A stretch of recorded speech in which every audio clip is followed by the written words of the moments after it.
کہا جاتا ہے کہ دنیا میں سب سے پہلی باقاعدہ سلطنت روم میں قائم ہوئی جو تا دیر قائم رہی۔ مشہور رومی عسکری اور سیاسی قائد جولیس سیزر تقریباً 100 سال قبل مسیح میں پیدا ہوا، جو غیر معمولی سیاسی ابتری کا دور تھا۔ آپ سن رہے ہیں اردو وائس کی پوڈ کاسٹ کی قسط نمبر 9 اور میں ہوں شہزیب۔ دوسری صدی قبل مسیح میں دوسری پیونک جنگ میں کارتھیج پر فتح حاصل کر کے رومیوں نے ایک عظیم سلطنت کی بنیاد رکھی۔ اس فتح نے رومیوں کو بے انتہا امیر کر دیا، تاہم جنگوں نے روم کی سماجی اور معاشی زندگی کو بری طرح شکستہ کر دیا۔ بے شمار کسانوں کو اپنی زمینوں سے بے دخل کر دیا گیا۔ ابتدائی طور پر رومی مجلس ایک چھوٹے سے شہر کے لیے داناؤں کی ایک مجلس تھی۔ وہ صاف اور مؤثر انداز میں ایک عظیم سلطنت کا انتظام سنبھالنے میں ناکام ثابت ہو رہے تھے۔ سیاسی بدعنوانی اپنی انتہا کو پہنچ چکی تھی، جبکہ بحیرہ روم کا تمام علاقہ رومیوں کی بد انتظامی کا شکار تھا۔ جولیس سیزر غالباً اولین سیاسی رہنما تھا جس نے یہ واضح طور پر دیکھ لیا تھا کہ روم میں جمہوری حکومت کی اب کوئی وقت نہیں رہی۔ خود جولیس سیزر کا تعلق رومی رؤسا کے ایک خاندان سے تھا۔ اس نے اعلیٰ تعلیم حاصل کی، نوجوانی میں ہی وہ سیاسی زندگی میں داخل ہو گیا۔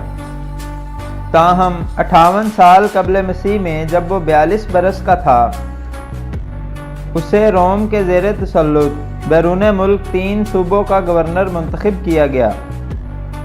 اس کی ماتحتی میں تب 4 رومی دستے تھے جو قریب 20,000 سپاہیوں پر مشتمل تھے۔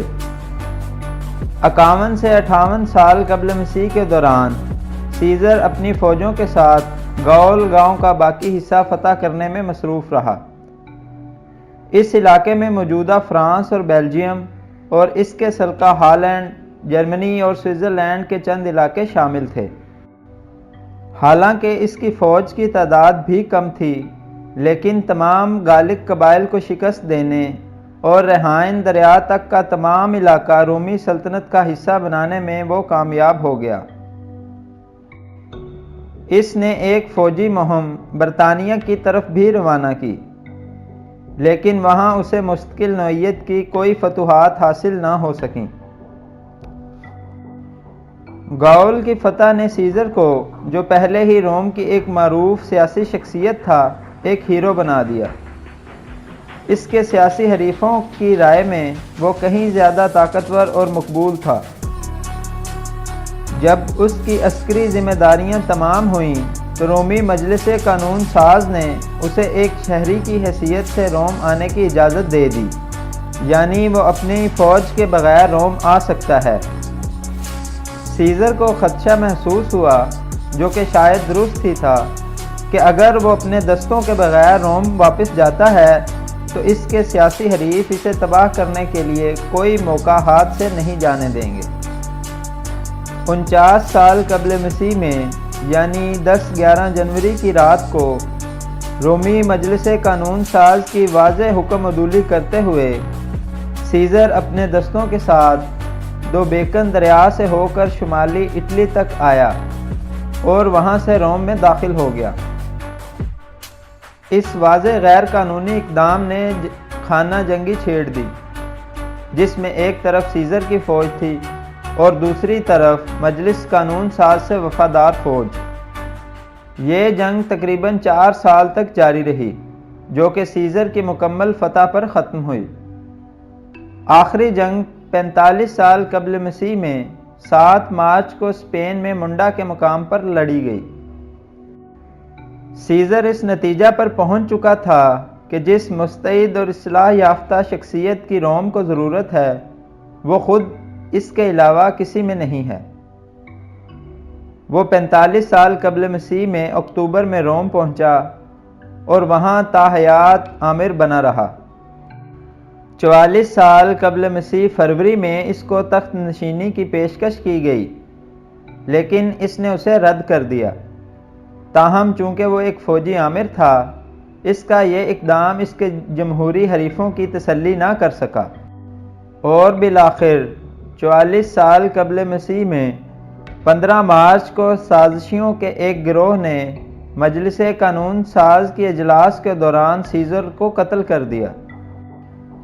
منڈا میں اپنی فتح کے واقعے کے فقط 1 سال بعد روم میں اسے قتل کر دیا گیا، سو اس کے متعدد منصوبے کبھی پایہ تکمیل کو نہ پہنچ سکے، اور یہ کہنا بھی دشوار ہے کہ اگر وہ زندہ رہتا تو اس کا انتظامی طریقہ کس قدر ترقی یافتہ اور فعال ثابت ہوتا۔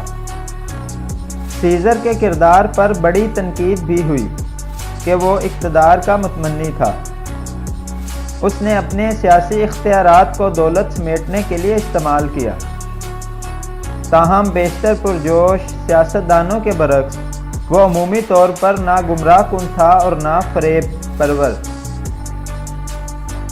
لیکن گاؤلوں کے ساتھ جنگ کے دوران اس نے بے رحمی اور سفاکی کا مظاہرہ کیا۔ دوسری طرف وہ اپنے رومی حریفوں کے معاملے میں بڑا عالی ظرف بھی تھا۔ سیزر کا سب سے اہم کارنامہ اس کی گاؤل کی فتح تھی۔ جو علاقے اس نے فتح کیے وہ قریب 5 صدیوں تک رومی قلمروں میں شامل رہے۔ اس دوران وہ کلی طور پر رومی تہذیب میں ڈھل گئے۔ رومی قوانین، رسم و رواج اور زبان کو اختیار کیا گیا، اور بعد ازاں رومی عیسائیت کو بھی۔ موجودہ فرانسیسی زبان ایک حد تک اس دور کی روزمرہ کی لاطینی زبان سے اخذ کی گئی ہے۔ تو ناظرین، یہ تھی جولیس سیزر کی سیاسی زندگی اور فتوحات کی ایک جھلک۔ اگر آپ کو ویڈیو اچھی لگے تو اسے لائک کریں اور کمنٹ سیکشن میں اپنی رائے کا اظہار ضرور کریں۔ ہمارے اردو وائس کے اس منفرد چینل کو سبسکرائب کریں۔